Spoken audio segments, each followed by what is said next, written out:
Isang pagpalang hapon po sa ating lahat. Muli ako si Nat Christian and welcome to our daily devotion with Pastor Russell Ocampo. And today is August 14, 2025, and our topic for this devotion is all about Lord, galit ka pa ba?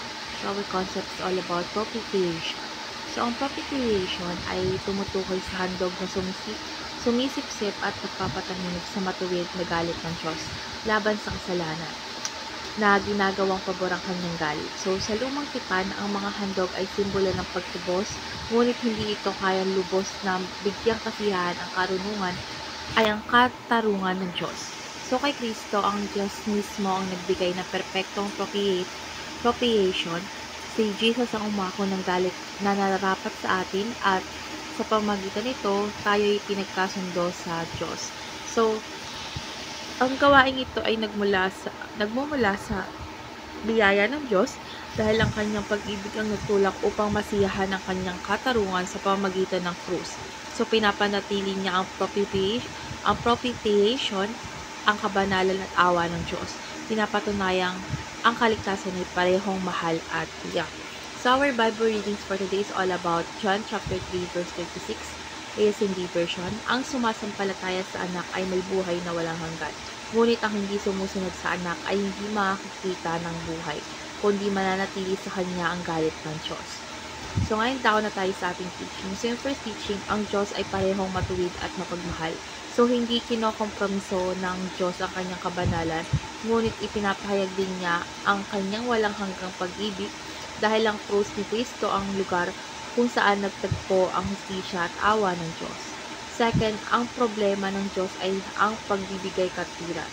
So bilang banal na hukom, kailangan niyang parusahan ng kasalanan, ngunit bilang papagmahal na Ama, nais niyang iligtas ang makasalanan. So ito yung dilema na nalutas sa pamamagitan ni Kristo.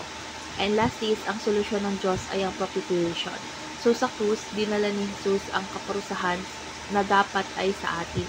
So, dahil dito, ang galit ng Diyos ay napawi at napalitan ng kanyang pabor. So, ngayon dako na tayo sa ating application. So, yung first application is humanga sa kagandahan ng biyaya.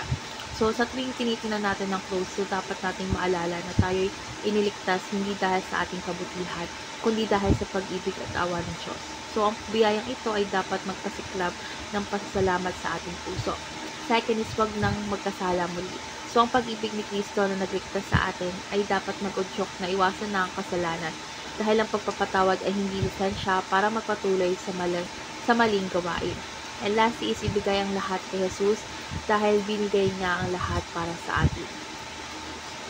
So, karapat-dapat lamang na ialay natin ang ating oras, talento at buhay para sa Kanya.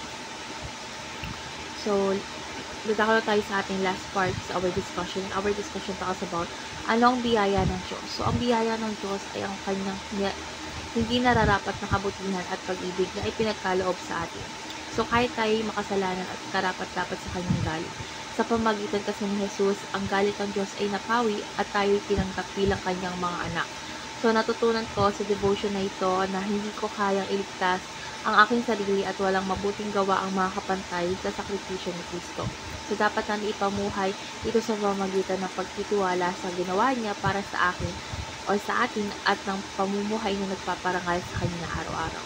So, let's pray po, Lord God. Maraming salamat po dahil sa pamamagitan ni Jesus sa pawi ang iyong galit at napalitan ng iyong pabor. Lord God, turuan mo kami mamuhay ng may pasalamat at iwasan ng kasalanan. Lord God, inaalay po namin ang lahat ng aming buhay sa iyo para sa kawalatian, sa pangalan ni Jesus. Amen.